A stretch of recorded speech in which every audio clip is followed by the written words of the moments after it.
Hey everybody, welcome back to RPG Imaginings. I have an unboxing of a recently released supplement from our friends at Chaosium. And as soon as I find an unboxing knife, got one, found it, we'll get into this. Now this is a big chunky box, and that probably should not surprise us given that this is coming from Chaosium. Always cut away from yourself, kids. Okay, because Chaosium does a spectacular job of making sure that the books that they send you get to you in the best possible condition.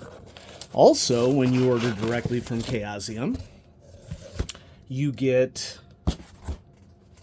the PDF included. Okay, so here we have it, box within a box. And those of you who are regular followers of Chaosium will likely be able to predict what this is. Those of you who are not, maybe the unboxing is more special for you. But everybody loves an unboxing, so here we are. Going to open this up, and we have Cults of RuneQuest, the Prosopaedia. And we're going to very rapidly yoink out the paper so that address information is not there. And it's shrink wrapped. I think that this is a new element that has been happening with Chaosium books. The books weren't always shrink wrapped, so shrink wrap from a protective standpoint does not hurt at all. And as a newer fan of RuneQuest, this title in particular has been of great interest to me because the religious setting of Glorantha is incredibly deep and rich and based upon what I would call historical religious structures of a lot of human peoples. And this is a setting in which the gods walk amongst people. And so there's been a lot written in RuneQuest about different types of deities. And this book is essentially an encyclopedia and is kicking off a series of, something like 5 or 6 more books in which Chaosium will delve more deeply into aspects of the RuneQuest setting. So, Cults of RuneQuest, the Prosopaedia, is an indispensable reference to the many gods and goddesses, monsters, locations, artifacts, and events that have shaped Gloranthan mythology since its making. Hundreds of entries describing these beings and forces in brief, informative prose, cross-referenced where appropriate. Each entry describes the subject's name, pronunciation. That's worth its weight in gold right there. Other titles, associations, and other references with a description of how that being is depicted within the world of Glorantha. Full-color illustrations and design by Catherine Dirham bring the divine world to vivid life, and we see examples of this quality artwork presented all throughout the book, including on the outside. System-free descriptions of these beings and locales make this work an invaluable resource for any RuneQuest player or game master, any fan of Glorantha, players of other role-playing games, and anyone with an interest in creative mythology. This is truly a splat book, and I love me a great splat book because I don't want to be sold stats. I can make up stats, frankly, but it does save me a lot of time to have setting information. And of course, your Glorantha will vary, your role-playing will vary. There's definitely a side of the hobby where a person would rather do all of the world creation themselves, and that's perfectly okay. But for those of us who don't have the time or want to spend the time doing that, we'd rather riff off of existing things, this is an awesome option for us. This supplement is an enhancement to Cults of RuneQuest. It is not a standalone product and is intended to provide a greater understanding of the rich and textured mythological worlds of Glorantha, and Cults of RuneQuest is forthcoming. Okay? more detailed books about additional cults. So this is sort of the overview book. And so here is our starting information here, our credits page. Lots of familiar voices of people who have been involved in RuneQuest over the years. Those who would reveal the secrets of this book, may Humak sever you from life and death, may Marangor blast and wither your genitals, may Babistergor remove your limbs, and may Arachne Solara devour your soul and discharge it into the void. Okay, that's what I call flavor. Okay, so the book is alphabetical. It has the general introduction, and then it also has an index in the back. Of course, one of the tricky things about alphabetical books is that, you may not now know how something is spelled. You just sort of would have to sound it out. But for those of us who are fans of encyclopedic literature, there's a lot of joy in just browsing. Okay, just like you would go into a bookstore and browse for general types of books, or you would browse at a big box store, whatever you would do. Sometimes it's fun to just browse, and this is intellectual browsing. So this is alphabetical, and so I think I'm just going to go ahead and turn to a page and find a letter for us to check out.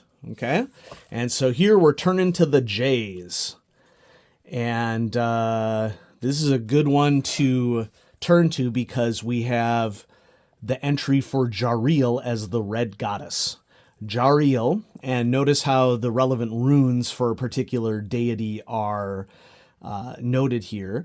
Jariel is of the lunar pantheon, fourth inspiration of Moon Sun, the Moon Sword, new god of love and war. The fourth inspiration of Moon Sun, Jariel, is the current incarnation of the Red Goddess in human form. She is the daughter of the Red Emperor and a great-granddaughter of Haniel the Artes, and is said to be the result of generations of careful breeding. Jariel is the defender of lunar civilization and enlightenment. Blessed with grace, beauty, and intelligence, she has already become one of the new gods. She is worshipped within the Empire as a living goddess of love and war. Jariel has proven herself a peerless fighter, magician, poet, musician, and hero quester. She has stormed impregnable citadels, transformed rebels into followers, dismembered an enemy demigod, debated gods in contests where her soul was at stake, given order to chaos, and emerged triumphant from the pit of sorrows as the balancer and the turner. She is the mother of the lunar emperor Fargentes the Younger, with Morides as father. Jariel is depicted as a beautiful, radiant woman with red hair. She carries a pair of curved sickle swords and a lyre. And Jariel is featured on the cover of many a RuneQuest supplement, whether official supplements or fan-made supplements through the Johnstown Compendium. So that's a good one to turn to right there. And so, folks, it basically is what it is. Okay, you have alphabetical entries indicating what some major gods, goddesses, artifacts, etc. are in the particular pantheons of Glorantha.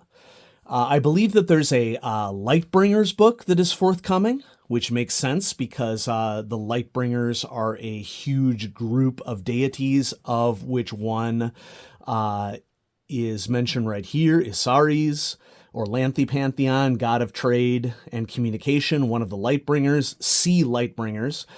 Isares is the talking god, lord of trade, guardian of roads, messenger of the gods, and the psychopomp of the Orlanthi. He is the son of Larnste and Harana Ilor, who gained the protection of Orlanth during the Gods' War. He joined the Lightbringers and set off to find the light of communication with which to rekindle the world. Initiates of his cult are merchants and heralds, protected by their god's reputation and power. The cult language, trade talk, was spread by the god learners and is spoken as a second language throughout much of Glorantha. Isares is often worshipped apart from the rest of the Orlanthi pantheon, and his cult exists in most of the civilized world. Isares is depicted as a youth dressed in the local clothing style, holding one hand forward with the other behind his back.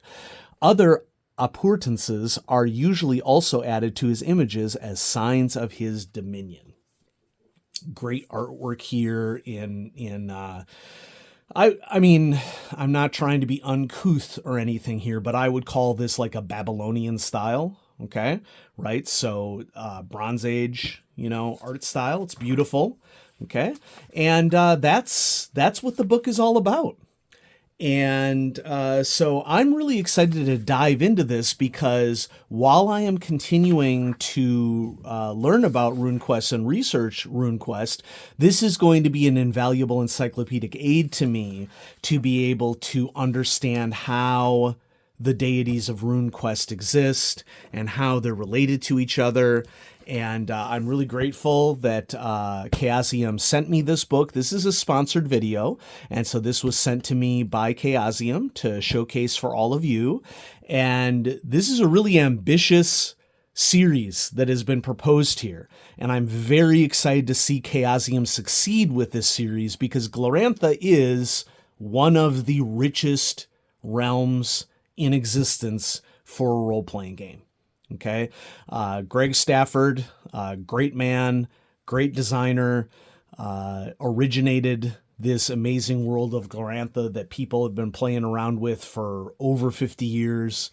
And yeah, it's going to be really exciting to continue to learn more about this. And so I'm going to have an unboxing of other stuff coming up pretty soon. I didn't want to combine unboxing of other materials with this one because I want to celebrate Cults of RuneQuest, the Prosopaedia, as the first book in this line of amazing books. And I didn't want any confusion over what videos are sponsored or not sponsored. So thank you to Chaosium for sending this to me. RuneQuest is an amazing world. That is largely what attracted me to it from a role-playing perspective. I am all about the fluff. I don't like that term, but for me, fluff is the most exciting part of participating in role-playing games, and RuneQuest is just oozing with it. So there you go, folks. Have a great day.